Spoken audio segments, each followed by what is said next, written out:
بسم الله الرحمن الرحيم. اللهم صل على محمد وعلى آل محمد كما صليت على إبراهيم وعلى آل إبراهيم إنك حميد مجيد. اللهم بارك على محمد وعلى آل محمد كما باركت على إبراهيم وعلى آل إبراهيم إنك حميد مجيد.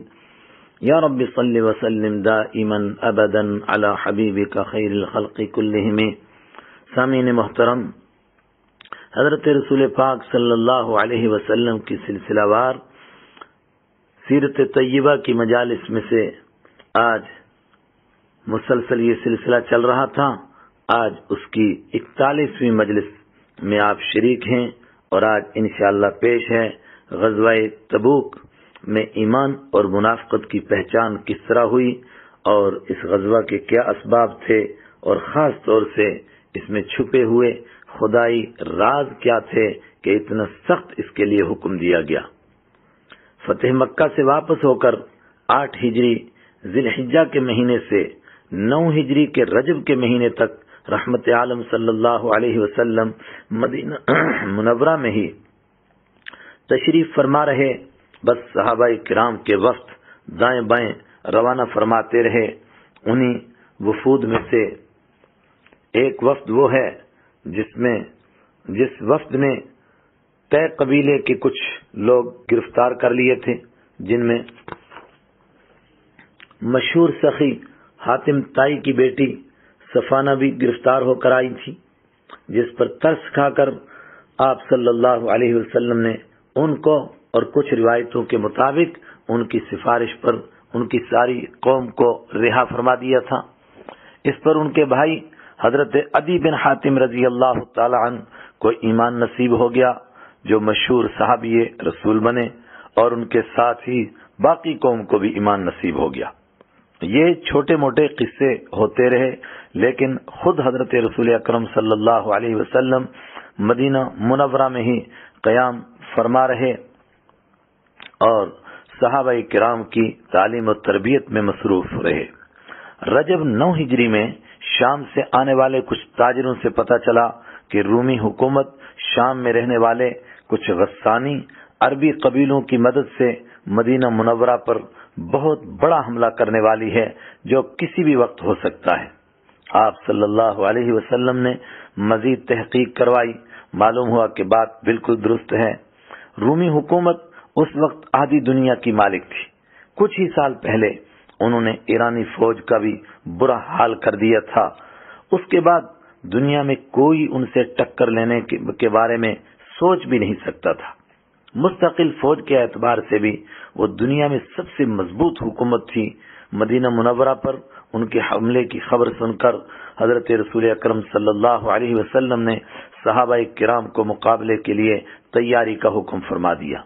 لیکن فیصلہ یہ ہوا کہ یہ مقابلہ عرب کے بجائے انہی کے ملک شام کے میدان تبوک میں ہوگا. یہ جنگ کیوں ہوئی، اس کے اسباب کیا تھے، اس کی وجہ رومیوں کے حملے کی تیاری بھی بیان کی گئی ہے، جیسا کہ میں نے ابھی عرض کیا، اور اس کے علاوہ اور بھی اسباب لکھنے والوں نے لکھے ہیں. لیکن اللہ تعالیٰ نے اس جنگ کے بارے میں جو کچھ سورہ توبہ میں بیان فرمایا ہے، اس سے کچھ اور ہی باتیں سمجھ میں آتی ہیں اور اس کے کچھ اور ہی اسباب معلوم ہوتے ہیں. آپ بھی غور فرمائیے. سفر بہت دور کا تھا، موسم سخت گرمی کا تھا، ادھر میوے پکے ہوئے تھے، فصلیں کٹنے کے لیے تیار تھیں اور مالی حالت بھی کافی کمزور تھی. اس کے باوجود یہ سخت حکم آیا، ما كان لأهل المدينة ومن حولهم من الأعراب أن يتخلفوا عن رسول الله ولا يرغبوا بأنفسهم عن نفسه. مدینہ کے باشندوں اور ان کے ارد گرد کے دیہات میں رہنے والوں کے لیے یہ بالکل جائز نہیں کہ وہ اللہ کے رسول صلی اللہ علیہ وسلم کا ساتھ دینے سے پیچھے رہیں، اور نہ یہ جائز ہے کہ وہ اپنی جان پیاری سمجھ کر ان کی یعنی رسول پاک صلی اللہ علیہ وسلم کی جان سے بے فکر ہو بیٹھیں. سورہ توبہ آیت 120. دوسری طرف اس بات کو بھی سوچئے، اللہ تعالیٰ کو پہلے سے ہی معلوم ہے، وہ تو عالم الغیب والشہادہ ہے، کہ وہاں جنگ بالکل نہیں ہوگی. پھر اس حکم میں راز کیا ہے؟ قرآن پاک اس راز سے خود پردہ ہٹاتا ہے کہ نبوی محنت ہوتے ہوئے 22 سال، خاص کر مدینہ منورہ میں 9 سال ہونے والے ہیں۔ پانی کے زوردار سیلاب میں جہاں سونا چاندی جیسی قیمتی چیزیں بہتی ہیں، وہاں گھاس، تنکے، بلکہ گندی چیزیں بھی بہہ پڑتی ہیں۔ ایسے ہی صحابہ کرام کی مخلص ترین جماعت کے ساتھ ساتھ کچھ دل کے بیمار، دل کے روگی منافق بھی اس تحریک میں بظاہر شامل سے ہو گئے ہیں۔ اس جنگ کے ذریعے اللہ تعالی مخلص مومنوں کے ایمان کا اخلاص اور سچائی ساری دنیا کے سامنے ظاہر کر دینا چاہتے تھے، اور دل کے بیماروں، دنیا کی لالچ اور ہوس کے پیچھے اللہ تعالیٰ کے دین کو دھوکہ دینے والے، بلکہ اپنے آپ کو دھوکہ دینے والے منافقوں کو بھی کھلے میدان میں سب کے سامنے ننگا کر دینا چاہتے تھے، اور وہ صرف غزوہ تبوک کے ذریعے ہی ہو سکتا تھا۔ اس کا مطلب یہ ہے کہ یہ صرف ایک امتحان اور اس کا نتیجہ تھا۔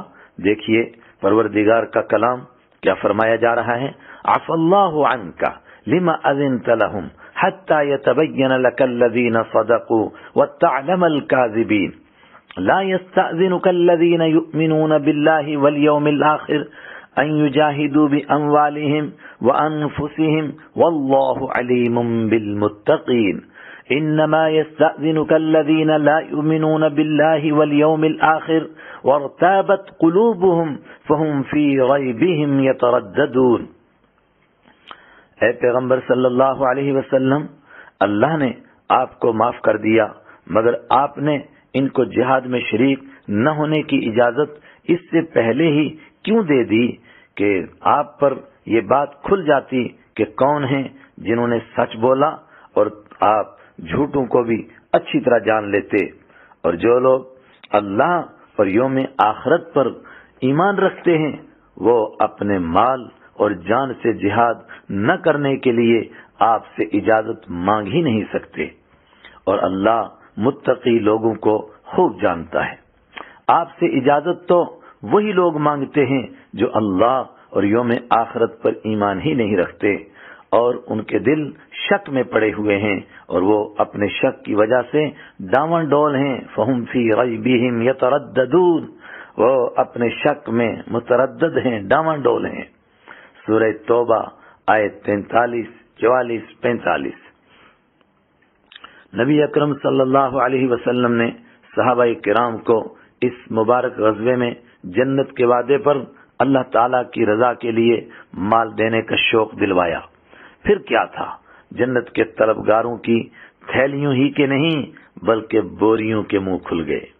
حضرت عثمان ذو النورین رضی اللہ تعالی عنہ، جنہیں حضرت رحمت عالم صلی اللہ علیہ وسلم کا دوہرا داماد ہونے کا فخر حاصل تھا، انہوں نے 300 اونٹ، ماں ساز و سامان، نیز 50 گھوڑے اور 1000 دینار خدمت مبارک میں پیش کر دیے۔ ترمذی شریف جلد 2 صفحہ 211۔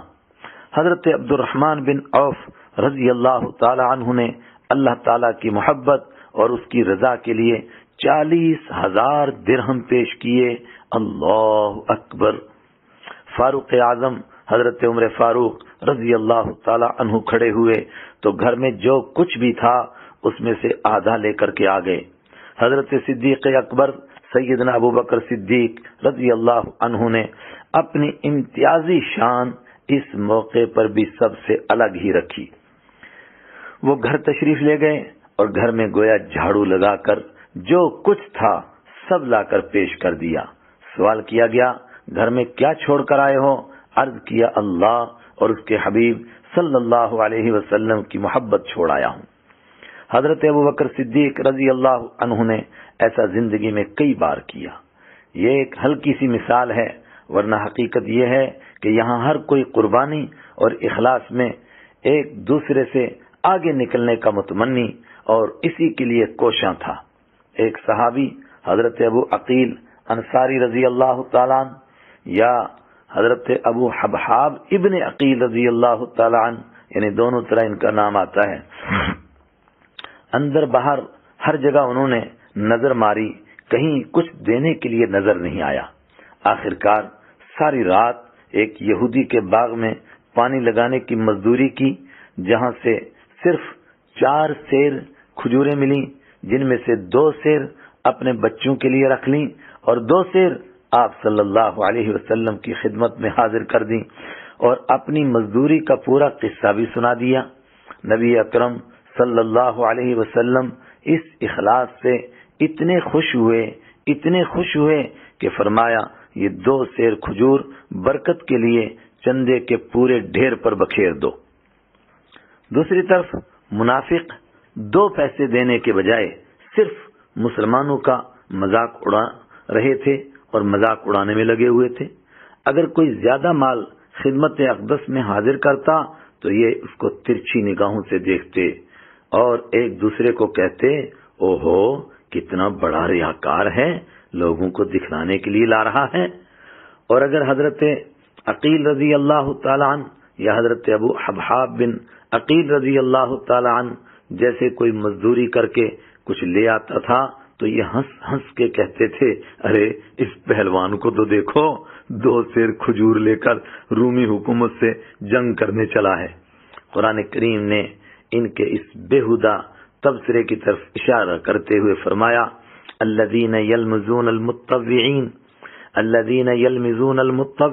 من المؤمنین فی الصدقات والذین لا یجدون الا جہدہم فیسخرون منہم سخر اللہ منہم ولہم عذاب علیم۔ یہ منافق وہی ہیں جو خوشی سے صدقہ کرنے والے مومنوں کو بھی طعنہ دیتے ہیں اور ان لوگوں کو بھی جنہیں اپنی محنت کی آمدنی کے سوا کچھ اور میسر ہی نہیں ہے، اس لیے وہ ان کا مذاق اڑاتے ہیں۔ اللہ ان کا مذاق اڑاتا ہے اور ان کے لیے دردناک عذاب تیار ہے۔ سورہ توبہ آیت 79۔ اس موقع پر حضرت جلاس بن سوید رضی اللہ تعالی عنہ کا بھی بہت عجیب واقعہ پیش آیا۔ وہ ابھی تک کچھ شکوک و شبہات میں مبتلا تھے۔ ان کے سوتیلے بیٹے حضرت عامر بن سعد رضی اللہ عنہ نے توجہ دلائی کہ اس غزوے میں ہمیں بھی مالی قربانی کے ذریعے حصہ لینا چاہیے۔ انہوں نے جواب میں رسالت مآب صلی اللہ علیہ وسلم کی شان میں کچھ گستاخی والے الفاظ بول دیے جو آپ صلی اللہ علیہ وسلم تک پہنچ گئے۔ آپ صلی اللہ علیہ وسلم نے تحقیق فرمائی، یہ قسم کھا کر انکار کر گئے، جس پر سورہ توبہ کی آیت 74 نازل ہوئی، جس میں ان کی تکذیب تھی۔ اس پر ان کو پکا سچا ایمان بلکہ صحابیت کا شرف حاصل ہو گیا۔ گویا اب تک وہ بھی نعوذ باللہ منافقت کے دائرے سے باہر نہیں نکلے تھے، لیکن یہی موقع ان کو منافقت سے پاک ہونے کا ذریعہ بن گیا۔ مدینہ پاک سے روانگی کا منظر، صحابہ کرام نے بڑھ چڑھ کر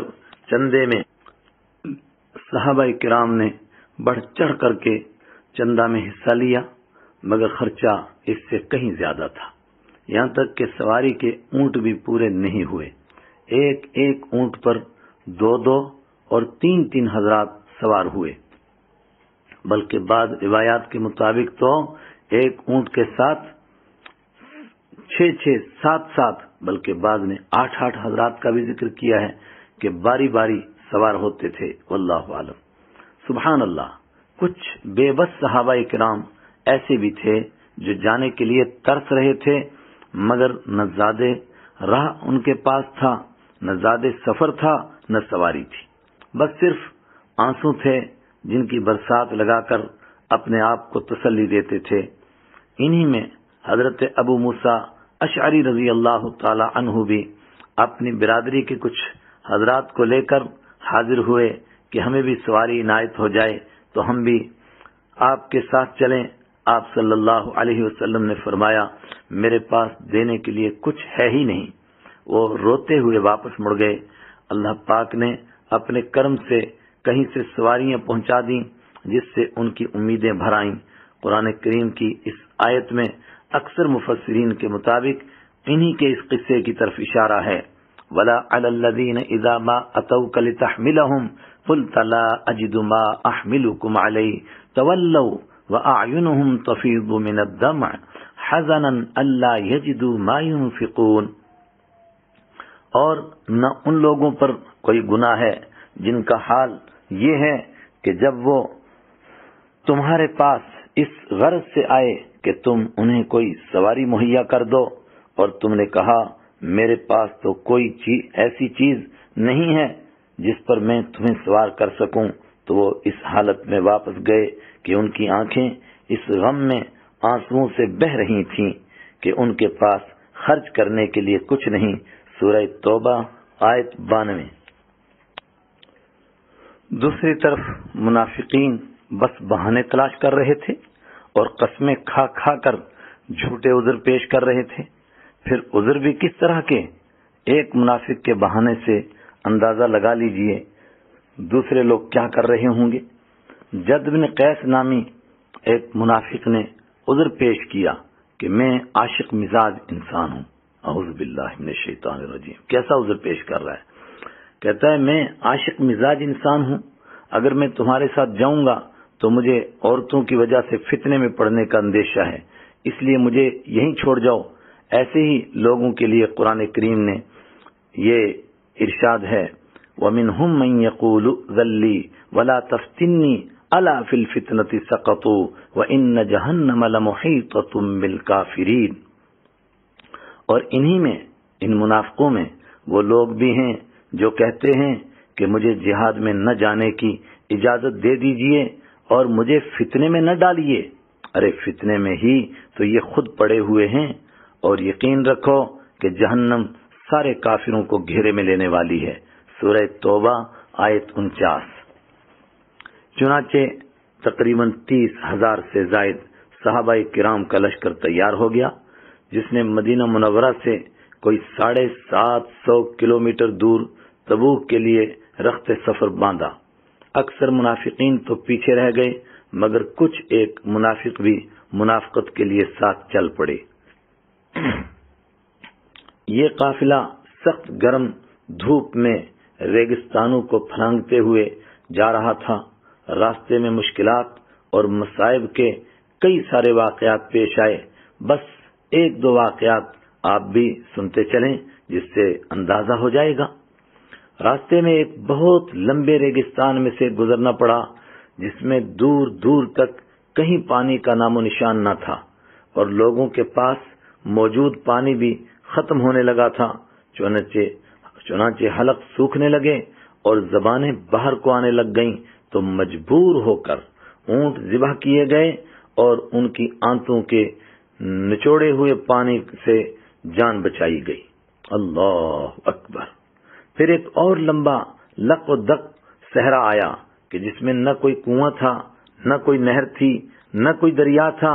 ایسی ہی کسی جگہ حضرت رحمت عالم صلی اللہ علیہ وسلم نے دعا فرمائی کہ اے پروردگار تو بارش نازل فرما دے۔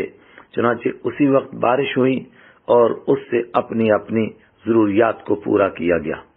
انہی میں سے ایک اس عورت کا واقعہ بھی بیان کیا جاتا ہے جس کو امام بخاری رحمت اللہ علیہ نے روایت کیا ہے کہ ایک مقام پر جب لوگوں نے سخت پیاس کی شکایت کی تو آپ صلی اللہ علیہ وسلم نے حضرت علی رضی اللہ تعالی عنہ کو اور ایک اور صاحب کے ساتھ ایک اور صاحب کو پانی تلاش کرنے کے لیے بھیجا، جن کو ایک عورت ملی جس نے اپنی سواری پر پانی کے 2 مشکیزیں رکھے ہوئے تھے۔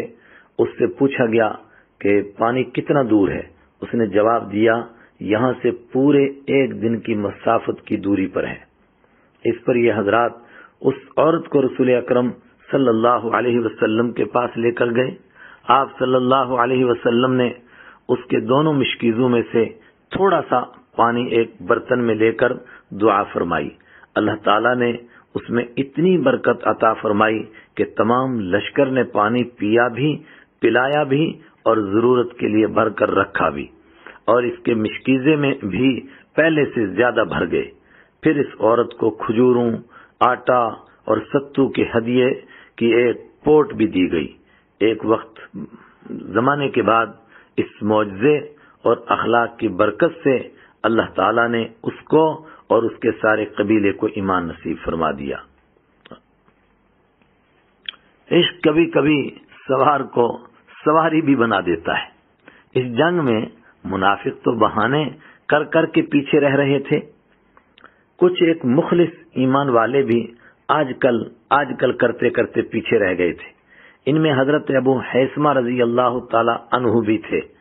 ان کو 2-1 دن بعد اپنے سامنے ٹھنڈا ٹھنڈا پانی اور تازہ تازہ کھانا دیکھ کر اچانک یاد آ گیا کہ میں یہ نعمتیں کھا رہا ہوں، جبکہ میرے آقا، میرے محبوب، اللہ کے پیارے نبی صلی اللہ علیہ وسلم دھوپ میں سفر کر رہے ہیں۔ اسی وقت اونٹ منگایا، دوڑاتے کچھ دیر بعد لشکر سے مل گئے۔ ان کو دور سے آتا ہوا دیکھ کر حضرت نبی اکرم صلی اللہ علیہ وسلم نے فرمایا، مجھے تو یہ ابو حیثمہ ہی لگ رہے ہیں۔ اس سے بھی عجیب قصہ حضرت ابو ذر غفاری رضی اللہ عنہ کا پیش آیا۔ ان کی اونٹنی بہت کمزور تھی، کوئی تندرست اونٹ تلاش کر رہے تھے۔ اس کو تلاش کرتے کرتے یہ قافلے سے پیچھے رہ گئے۔ 2-3 دن بعد خیال آیا کہ میں تو قافلے سے پیچھے رہ گیا ہوں، پھر کیا تھا؟ فوراً اپنا سامان تیار کیا، پھر اپنے آپ کو ہی سواری بنا کر اپنے نفس کو ملامت کرتے ہوئے یہ کہا کہ تو سواری تلاش کر رہا تھا، چل میری سواری۔ یہ کہہ کر اپنا سامان اپنے اوپر لادا اور چل پڑے، یہاں تک کہ بہت جلد ہی تبوک کے پاس جا کر قافلے کے ساتھ مل گئے۔ نبی اکرم صلی اللہ علیہ وسلم نے دیکھ کر ارشاد فرمایا، اللہ ابو ذر پر رحم کرے، اکیلا ہی چلا آ رہا ہے اور اکیلا ہی مرے گا اور اکیلا ہی قیامت کے دن اٹھے گا۔ شرح مواہب۔ آخر ایسے ہی ہوا، ربضہ میں اکیلے ہی وفات پائی، کوئی پاس نہیں تھا۔ بس اتفاق سے حضرت عبداللہ بن مسعود رضی اللہ تعالی عنہ وہاں سے گزرے، انہوں نے ہی ان کے دفن کا انتظام فرمایا۔ یوں رسول پاک صلی اللہ علیہ وسلم کی وہ پیشن گوئی حرف بحرف پوری ہوئی۔ اسلامی لشکر تبوک کے میدان میں۔ تبوک پہنچنے سے 1 دن پہلے ہی رحمت عالم صلی اللہ علیہ وسلم نے وحی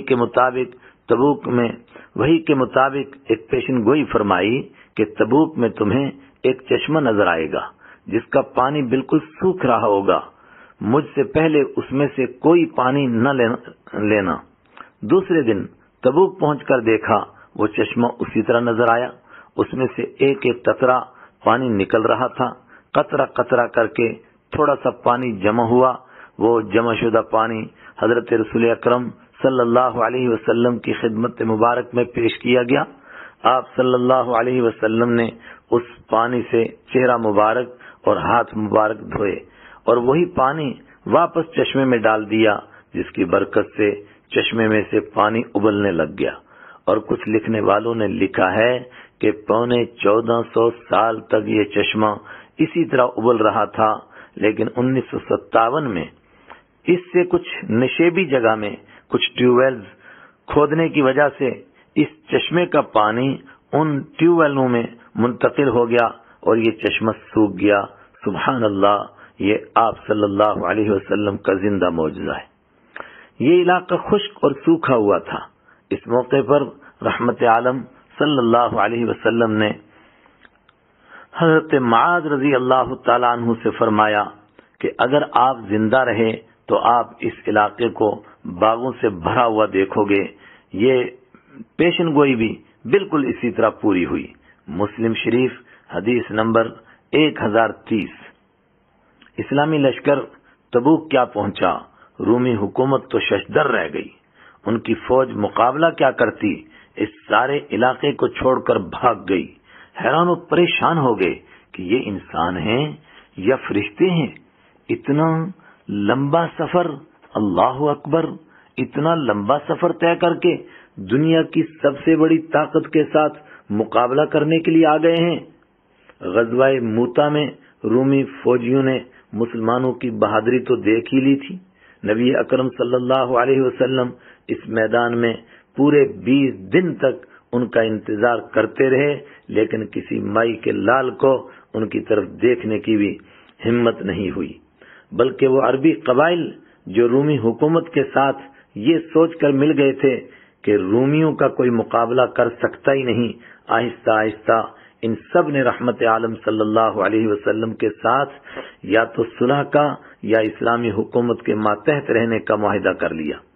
رسول پاک صلی اللہ علیہ وسلم نے بھی ان کو صلح اور جزیہ کی تحریر دے دی جو لمبے عرصے تک ان کے پاس رہی۔ اسی جگہ سے رحمت عالم صلی اللہ علیہ وسلم نے حضرت خالد بن ولید رضی اللہ تعالیٰ عنہ کی قیادت میں 400 صحابہ کرام کو دومت الجندل کے بادشاہ عقیدر کی طرف بھیجا۔ ان صحابہ کرام کو وہ نبی اکرم صلی اللہ علیہ وسلم کی پیشن گوئی کے عین مطابق شکار کرتا ہوا ملا۔ انہوں نے گرفتار کر کے رسول پاک صلی اللہ علیہ وسلم کی خدمت میں اس کو پیش کر دیا۔ پھر اس کے ساتھ بھی صلح کا معاہدہ ہو گیا اور اسے چھوڑ دیا گیا۔ تبوک میں ہی رحمت عالم صلی اللہ علیہ وسلم نے ایک زبردست تقریر ارشاد فرمائی۔ ویسے تو آپ صلی اللہ علیہ وسلم کے سارے خطبے اللہ تعالیٰ کی الہامی وحی کا نمونہ ہیں، جو کہ نبی کریم صلی اللہ علیہ وسلم کے خاص معجزات شمار ہوتے ہیں، لیکن اس خطبے کا ایک ایک لفظ ایک ایک موتی اور لال معلوم ہوتا ہے۔ امام بیہقی رحمۃ اللہ علیہ نے دلائل النبوہ میں یہ خطبہ مکمل ذکر کیا ہے۔ تبوک میں دفن ہونے والے ایک خوش نصیب۔ تبوک میں ایک صحابی حضرت عبداللہ رضی اللہ عنہ جن کا لقب ذوالبجادین تھا، ان کی وفات ہو گئی۔ رات کے وقت میں یہ اس طرح دفن کیے گئے کہ حضرت ابوبکر صدیق رضی اللہ عنہ اور حضرت عمر رضی اللہ عنہ جیسے بزرگوں نے ان کا جنازہ اٹھایا ہوا تھا۔ نبی اکرم صلی اللہ علیہ وسلم خود قبر مبارک میں جنازہ رکھنے کے لیے تشریف لے گئے تھے اور فرما رہے تھے، اپنے بھائی کو میرے قریب کرو، اپنے بھائی کو میرے قریب کرو۔ پھر خود ان کی قبر مبارک پر اینٹیں لگائیں اور دعا فرمائی، یا اللہ میں ان سے راضی ہوں، تو بھی ان سے راضی ہو جا۔ یہ منظر دیکھ کر حضرت عبداللہ بن مسعود رضی اللہ تعالی عنہ نے فرمایا، اے کاش اس قبر میں میں دفن ہوتا۔ نبی اکرم صلی اللہ علیہ وسلم ان سے اتنی محبت کیوں کرتے تھے؟ اس کی بھی ایک خاص وجہ تھی۔ یہ مدینہ پاک کے قریب ہی کسی گاؤں کے رہنے والے تھے۔ بچپن میں والد کا انتقال ہو گیا تھا۔ ان کی پرورش چچا نے کی تھی۔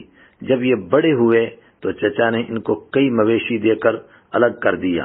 انہوں نے دین اسلام کے بارے میں جیسا ہی کسی سے سنا، ایمان قبول کرنے کا شوق پیدا ہو گیا، لیکن چچا کے ڈر کی وجہ سے ایمان کا اعلان نہیں کر سکے۔ یہاں تک کہ مکہ مکرمہ فتح ہو گیا۔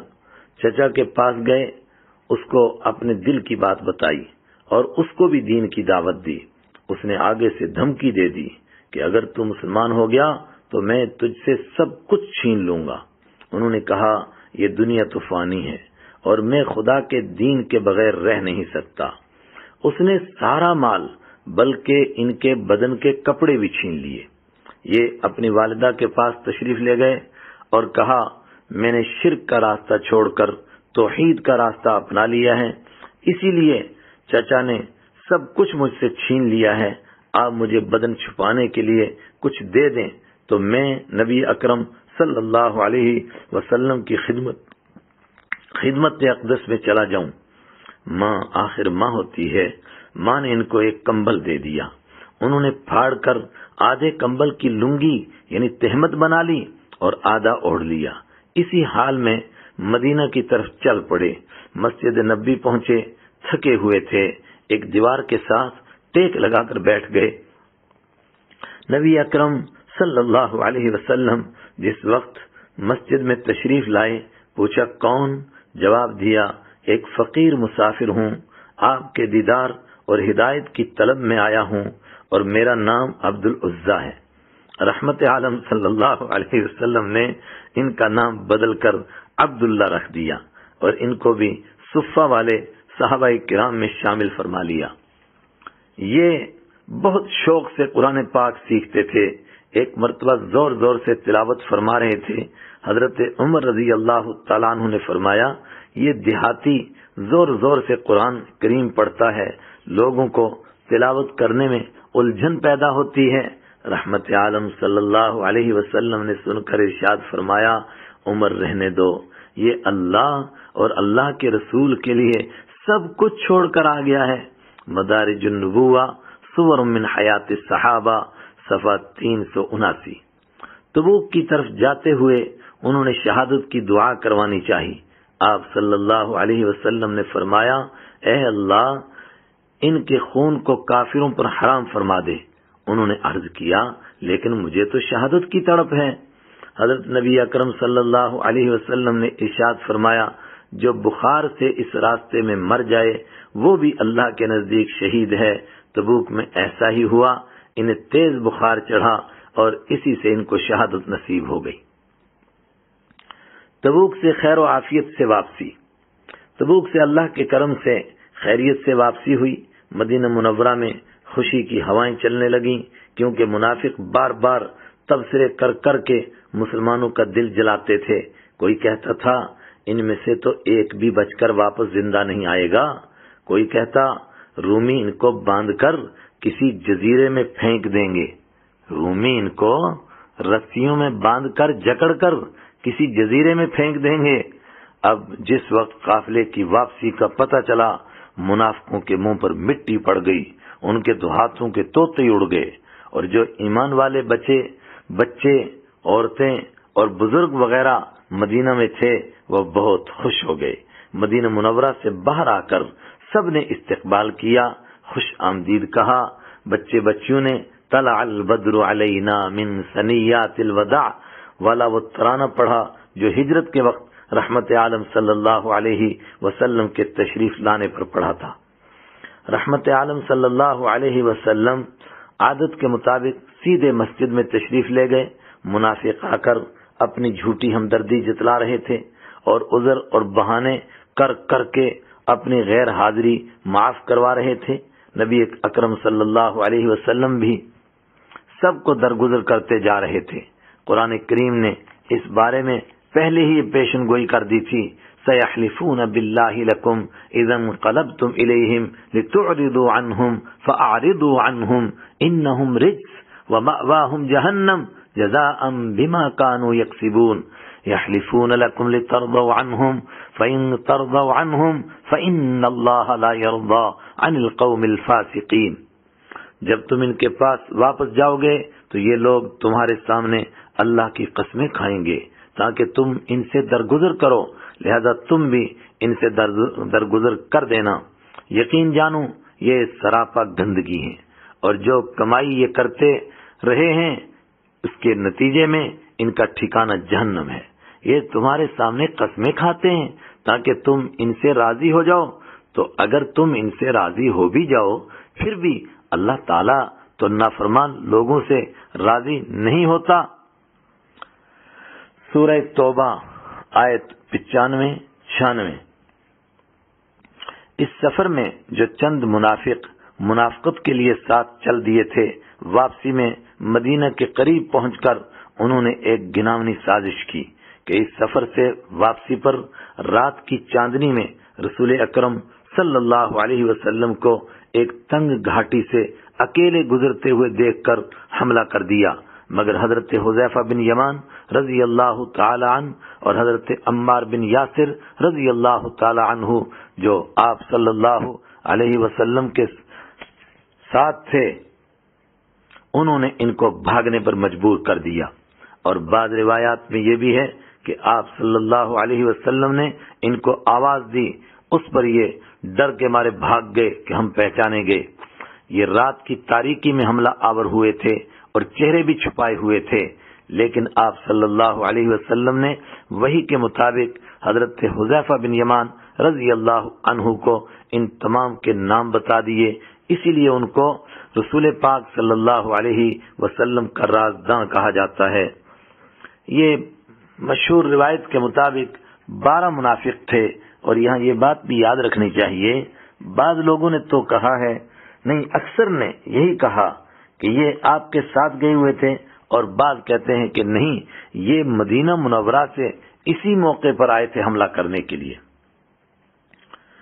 پیچھے رہ جانے والے مخلص مومنوں کا مسئلہ۔ اس سفر سے منافق تو پیچھے تھے ہی، 10 مخلص ایمان والے بھی آج کل کرتے کرتے رہ گئے تھے. عذر کچھ نہیں تھا، بس یہ سوچتے سوچتے رہ گئے کہ اب نکلتے ہیں، اس طرح وہ پیچھے ہی رہ گئے. ان میں سے 7 صحابہ کرام نے تو حضرت ابو لبابہ رضی اللہ تعالی عنہ کے ساتھ توبہ کے لیے اپنے آپ کو مسجد نبوی کے پلروں سے، مسجد نبوی کے ستونوں سے باندھ لیا تھا کہ جب تک اللہ تبارک و تعالی معاف نہ فرما دے اور حضرت رحمت عالم صلی اللہ علیہ وسلم ہمیں اپنے مبارک ہاتھوں سے نہ کھولیں، تب تک ہم اسی طرح اپنے آپ کو باندھے رکھیں گے. نبی اکرم صلی اللہ علیہ وسلم واپس تشریف لائے، مسجد نبوی میں تشریف لے گئے جس طرح آپ کا معمول تھا.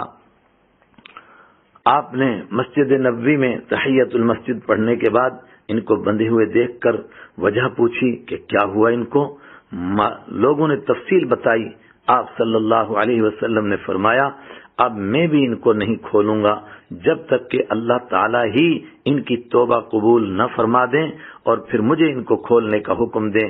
آخر قرآن پاک کی آیت کریمہ نازل ہوئی وآخرون اعترفوا بذنوبهم خلطوا عملا صالحا وآخر سیئا عسى الله ان يتوب عليهم ان اللہ غفور رحیم.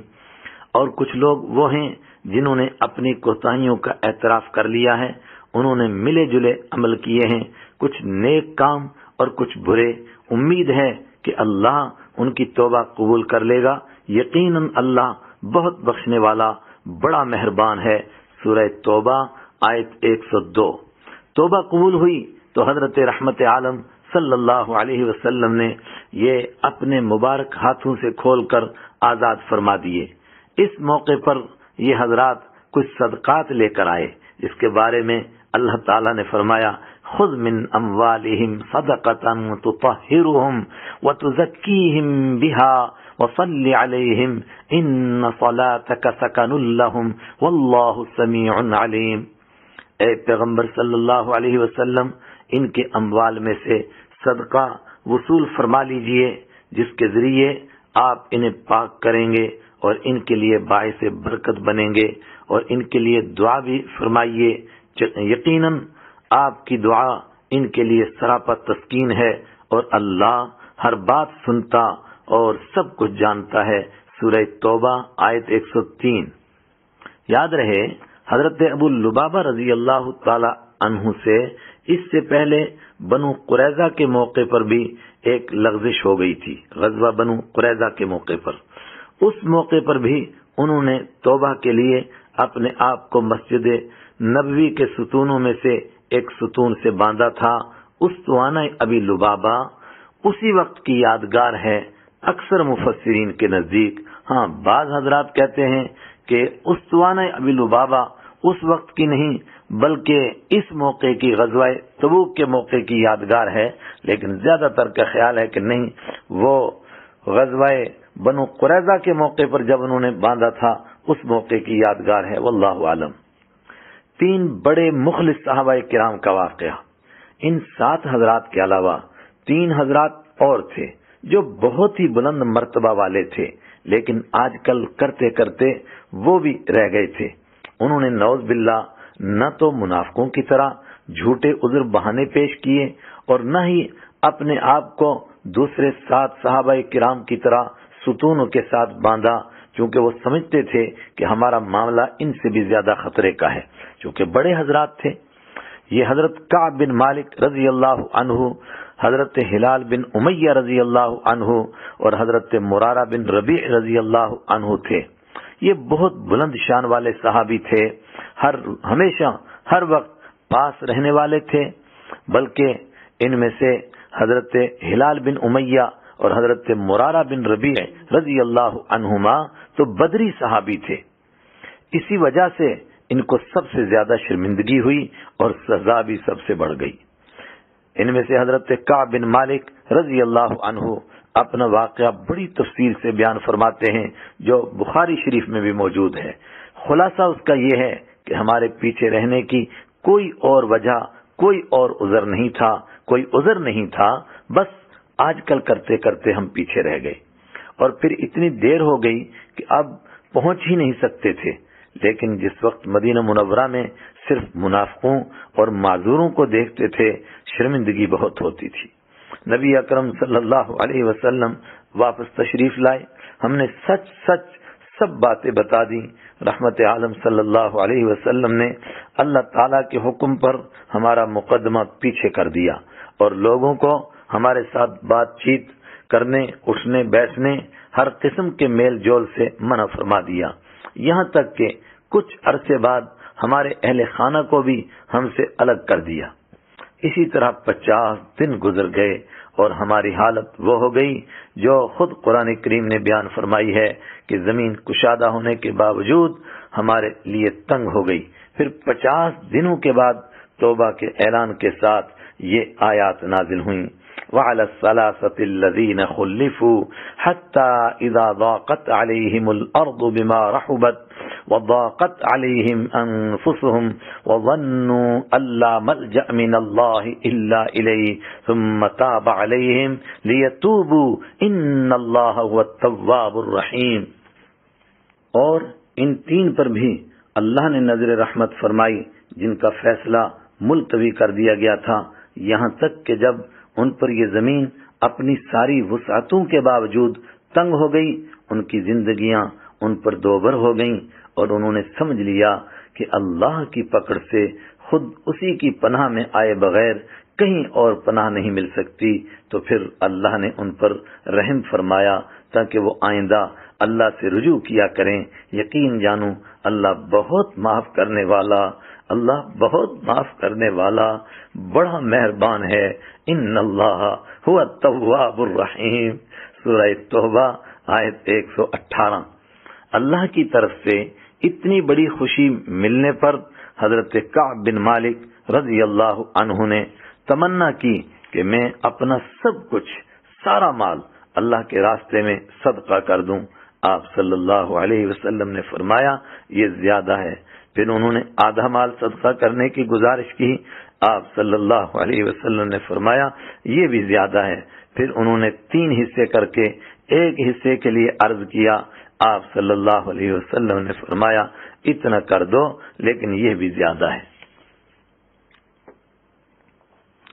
مسجد زرار کا قصہ، یہ بھی اس غزوے سے جڑا ہوا ایک اہم مسئلہ ہے۔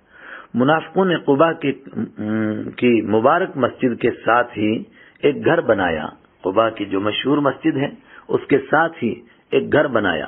ان کا مقصد تھا کہ ہم اس میں نماز کے نام پر اکٹھے ہوں گے اور پھر آرام سے اسلام اور مسلمانوں کے خلاف سازشیں کر سکیں گے۔ خاص کر کے ابو عامر راہب منافق جو مدینہ پاک سے بھاگا ہوا تھا، وہ جب کبھی آئے گا ہم آرام سے اس میں اس کے ساتھ ملاقات کر سکیں گے۔ وہ اس وقت میں شام تھا اور وہاں سے مسلسل ان سے رابطے میں تھا۔ جب رحمت عالم صلی اللہ علیہ وسلم تبوک تشریف لے جا رہے تھے تو یہ منافقین پہنچ گئے اور عذر پیش کرنے لگے کہ ہمارے بوڑھے اور بیمار قباء کی مسجد شریف تک پہنچ نہیں سکتے ہیں، ہم نے ان کے لیے یہ ایک نئی مسجد بنائی ہے، آپ اس میں ایک مرتبہ نماز پڑھا دیں۔ آپ صلی اللہ علیہ وسلم نے فرمایا ابھی تو میں سفر کی تیاری میں ہوں، واپسی پر دیکھیں گے۔ جب تبوک سے واپس تشریف لا رہے تھے تو راستے میں ہی اللہ تعالیٰ کا حکم نازل ہو گیا کہ یہ مسجد نہیں ہے بلکہ یہ تو مسلمانوں کو تکلیف دینے، کفر کرنے، مومنین کے درمیان پھوٹ ڈالنے اور اللہ اور اس کے رسول کے دشمن ابو عامر راہب منافق کو ٹھکانہ دینے کے لیے ایک عمارت اور ایک گھر ہے جس کو مسجد کا نام دے دیا گیا ہے، اور قباء میں نماز پڑھنے والوں کی تعریف بھی بیان فرمائی، اور اس مسجد کے لیے فرمایا گیا کہ یہ زیادہ حقدار ہے کہ آپ صلی اللہ علیہ وسلم اس مسجد میں تشریف لے جائیں۔ چنانچہ اللہ کے نبی صلی اللہ علیہ وسلم نے حضرت عامر بن سکن رضی اللہ عنہ، حضرت وحشی بن حرب رضی اللہ عنہ اور مالک بن دخشم رضی اللہ عنہ کو روانہ فرمایا اور اس کو جلا دینے کا حکم دے دیا۔ صحابہ کرام نے آگ لگا کر اس کو راکھ کا ڈھیر بنا دیا، مگر یہ عمارت کیا جلی، اس کے ساتھ ساتھ منافقین کے دل بھی جل گئے۔ اسی کے متعلق قرآن کریم یوں فرماتا ہے والذین اتخذوا مسجدا ضرارا وکفرا وتفریقا بین المؤمنین وارصادا لمن حارب اللہ ورسولہ من قبل ولیحلفن ان اردنا الا الحسنى واللہ یشہد انہم لکاذبون لا تقم فیہ ابدا لمسجد اسس على التقوى من اول يوم احق ان تقوم فيه رجال يحبون ان يتطهروا والله يحب المطهرين۔ اور کچھ لوگ ایسے ہیں جنہوں نے ایک مسجد اس کام کے لیے بنائی ہے کہ مسلمانوں کو نقصان پہنچائیں، کافرانہ باتیں کریں، مومنوں میں پھوٹ ڈالیں اور اس شخص کو ایک اڈا فراہم کریں جس کی پہلے سے اللہ اور اس کے رسول صلی اللہ علیہ وسلم کے ساتھ جنگ ہے، اور یہ قسمیں ضرور کھائیں گے کہ بھلائی کے سوائے ہماری اور کوئی نیت نہیں ہے، لیکن اللہ اس بات کی گواہی دیتا ہے کہ وہ قطعی جھوٹے ہیں۔ اے پیغمبر صلی اللہ علیہ وسلم، آپ اس نام نہاد مسجد میں کبھی نماز کے لیے کھڑے مت ہونا، البتہ وہ مسجد جس کی بنیاد پہلے دن سے ہی تقوی پر رکھی گئی ہے، وہ اس بات کی زیادہ حقدار ہے کہ آپ اس میں کھڑے ہوں۔ اس میں ایسے لوگ ہیں جو پاک صاف رہنے کو پسند کرتے ہیں، اور اللہ پاک صاف لوگوں کو پسند کرتا ہے۔ سورہ توبہ آیت 107 108۔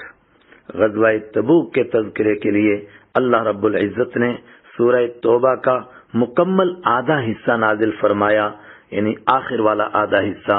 لہذا آپ بھی اگر اس غزوے کی حکمتیں جاننا چاہیں تو سورہ توبہ آیت 73 سے لے کر آخر تک پڑھیں یا تفسیر سن لیں، انشاءاللہ آپ کو نفع ہوگا۔ وقت کافی ہو گیا، آج کی اس مجلس کا اسی پر اختتام کرتے ہیں۔ وآخر دعوانا ان الحمد للہ رب العالمین۔